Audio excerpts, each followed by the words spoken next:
y'all, today I'm going to be making some meatballs. I'm going to show you how to make these. So I'm going to probably move the camera here so you can see inside of the bowl while I'm making everything. But what I'm going to be using is some ground meat.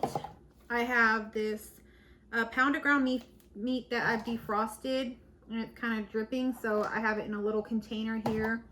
I have some breadcrumbs. I used this one here.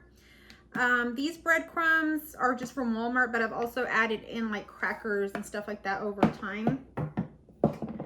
Some milk, some Parmesan cheese, some Italian seasoning, and this is my meatloaf seasoning. I will link the video down below of how you create this. This already has everything in it. You're just going to do 2 tablespoons of this. Some garlic, and that's pretty much it, I think. You'll find everything in my description as far as like the recipe and everything like that. I'm going to move the camera a little bit closer here to the bowl so that you can see what I'm doing, because I'm going to have to get my hands in there and that way you can see everything. All right, so we're going to start off with our breadcrumbs. We're going to go ahead and just put those in, and we're going to let them soak with the milk. God, I feel like I'm losing my voice a little bit. I just woke up from a nap. I wasn't feeling really good, and so I took a nap, and I don't know, it could be that as well. So you're going to let that kind of just sit in there and soak, get a little bit soft with the milk for a little bit.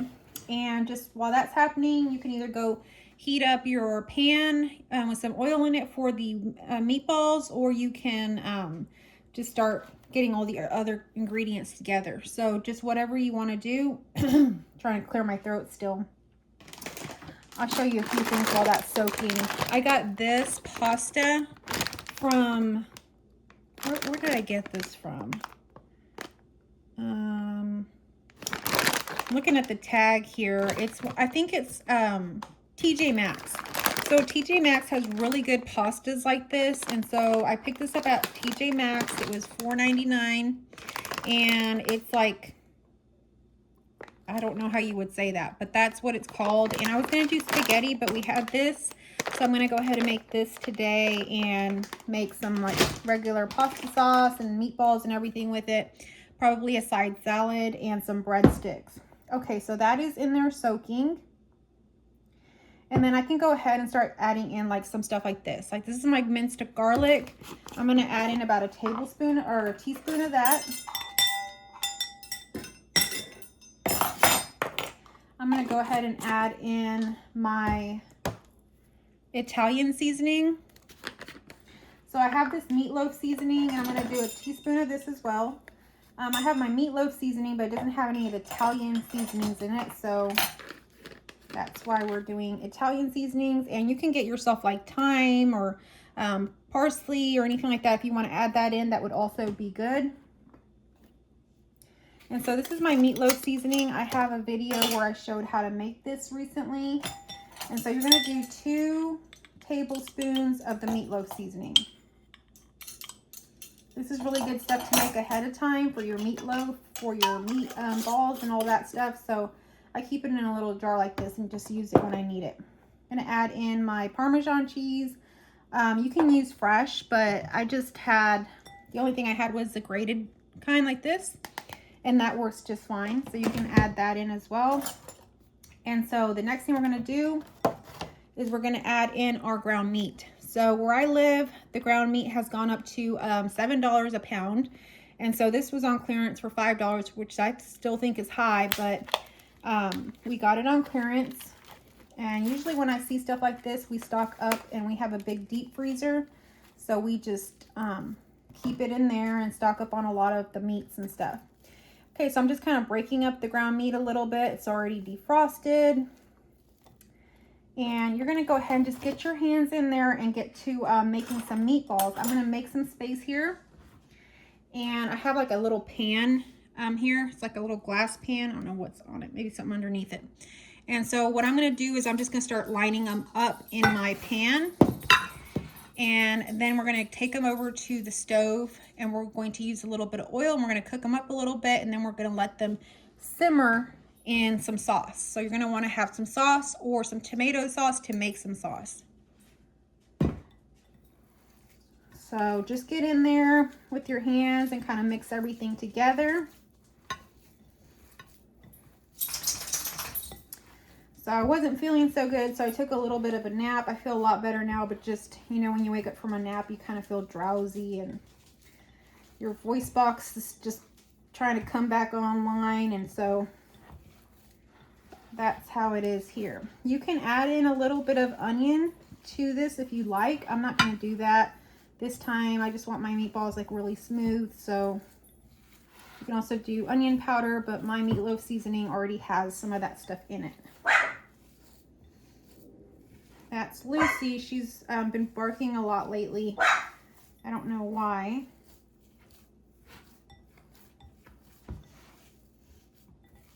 So you want to just keep mixing it till like it looks like it's all uniform. I still have a lot of pieces where it looks like there's more breadcrumbs than there are meat. So you're just going to keep mixing. You can kind of like twist like this. That kind of helps. If you don't like getting your hands in there, you can wear gloves, or you can use like a hand mixer or even a stand mixer and have that mix it for you.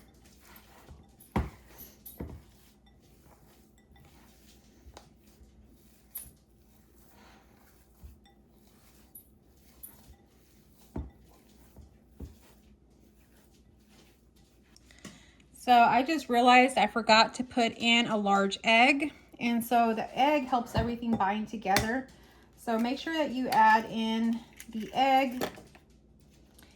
And so I knew it felt kind of dry, and it was probably just because it's missing the egg. So go ahead and make sure you've added that in. To get the full recipe, you can check my description.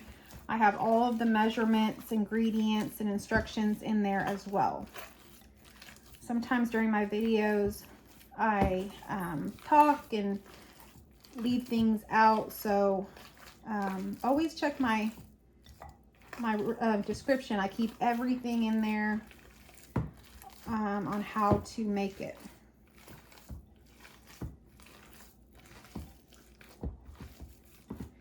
So it looks like everything's coming together. As you can see, it's starting to look like all like the same. And so that means we can go ahead and start constructing our meatballs. So you're just going to make whatever size you prefer. I'm going to make sort of like smaller to medium ones, like, so I'm going to get about like that much. And I'm just going to, like, you know, roll it as if it were like Play-Doh or something. And I think about this size meatball, I'm going to make a bunch of those. Let's see how many we can make.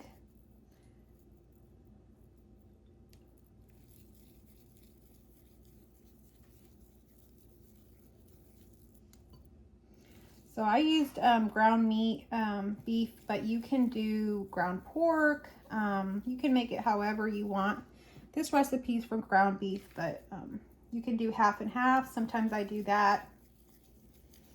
I find my family likes the ground beef best.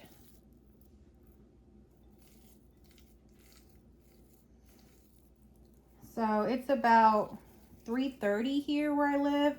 And the sun's already starting to go down, which is crazy. We had daylight savings time this past weekend, and we went back an hour, and it's just really been kind of getting used to that, really.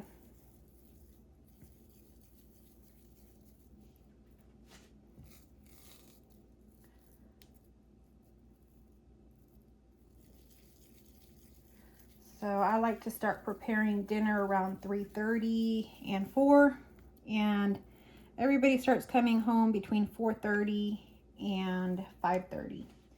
So I like to have dinner made when everybody gets home,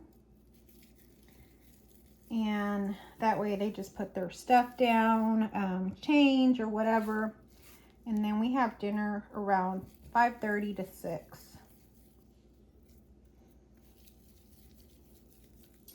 And things like this, like making the meatballs, like preparing them like this, I like to make this beforehand, and when they're starting to get home, I might still be cooking, but most of the work has been done. But this is pretty easy to make these meatballs, so I definitely recommend them. You can also make them, and you can freeze them.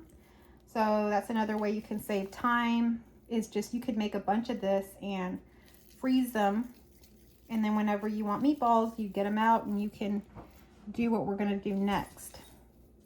So I do that sometimes with some stuff, like I've shown y'all how to make egg rolls on here. Sometimes I make the egg rolls and I make a bunch of them and I freeze them. That way when we want them, they're just already made in the freezer. We just have to fry them up or whatever. You could also put those in the air fryer, which is really good. I've never put meatballs in the air fryer, but I was actually thinking about that today. Has anybody tried that? Do they come out okay? Let me know in the comment section. There she goes again. I wonder if she's hearing something. She's like kind of in the laundry area. If she's hearing something strange back there. Anyhow, so these are the meatballs here. I'm going to move my bowl so you can see. And so we got 1, 2, 3, 4, 5, 6, 7, 8, 9, 10, 11, 12, 13, 14 meatballs. And they're pretty big. Like, you know, this is the one we started off with. So that's my hand. So they're like medium to like bigger size. And so we're going to fry them up in our skillet with some oil. Then we're going to add in our pasta sauce and let that cook together and simmer. You can also bake these. So if you want less of a mess or you don't want to make them on the stove, you can set your oven to 350, and I'll include that in my recipe as well in the description. You can bake these for like 15 to 25 minutes or so.